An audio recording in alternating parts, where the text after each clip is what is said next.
என்னை பொறுத்த வரையில அரசு என்பது 24 மணி நேரமும் மக்களுக்காக செயல்படணும். மக்களுக்கு தேவையற்ற அலைச்சல் இருக்கக்கூடாது.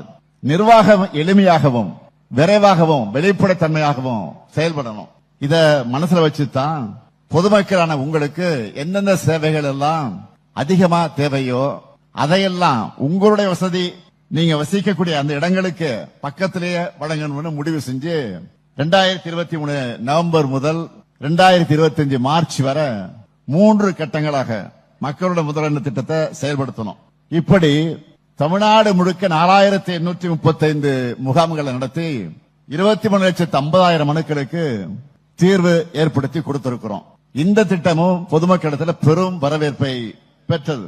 அதனால என்ன செஞ்சோம்னா, உங்களுடன் ஸ்டாலின் என்ற புதிய திட்டத்தை தொடங்கி 10,000 முகாம்களை நடத்த உத்தரவிட்டோம். இந்த திட்டத்தை தொடங்கியவுடன் இதனை செயல்பட விடக்கூடாது என்று சில பேர் உச்சநீதிமன்றம் வரை போனாங்க. இந்த மாவட்டத்தை சார்ந்த அவங்களுக்கு உச்சநீதிமன்றமே ஃபைன் போட்டு அனுப்புனாங்க. யாரு சொல்ல வேண்டியதில்லை, உங்களுக்கே தெரியும். அதையெல்லாம் கடந்துதான் இந்த திட்டம் வெற்றி பெற்றிருக்கு. இங்க நீங்க தொலைக்காட்சியில பார்த்திருப்பீங்க, பேசின பயனாளிகள் அதற்கே சாட்சி. நம்மை பொறுத்த வரைக்கும் இந்த முகாம்களை எங்கெல்லாம் நடத்துகிறோமோ அங்கெல்லாம் முழுமையா நிறைவேற வேண்டும் என்று அரசு அதிகாரிகளுக்கு நான் உத்தரவிட்டேன்.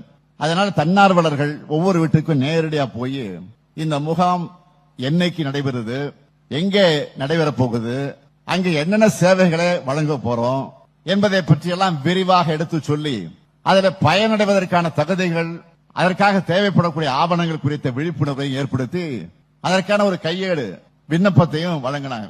இந்த உங்களுடன் ஸ்டாலின் முகாம்கள ஊரக பகுதிகளில் 15 துறைகளை சார்ந்த 45 சேவைகளையும், நகர்ப்புற பகுதிகளில் 13 துறைகளை சார்ந்த 43 சேவைகளையும் வழங்கணும்.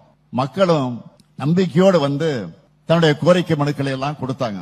இப்படி பெறப்பட்ட 38,50,000 மனுக்கள்ல இதுவரைக்கும் 38,44,000 மனுக்களுக்கு இறுதி செஞ்சிருக்கிறோம்.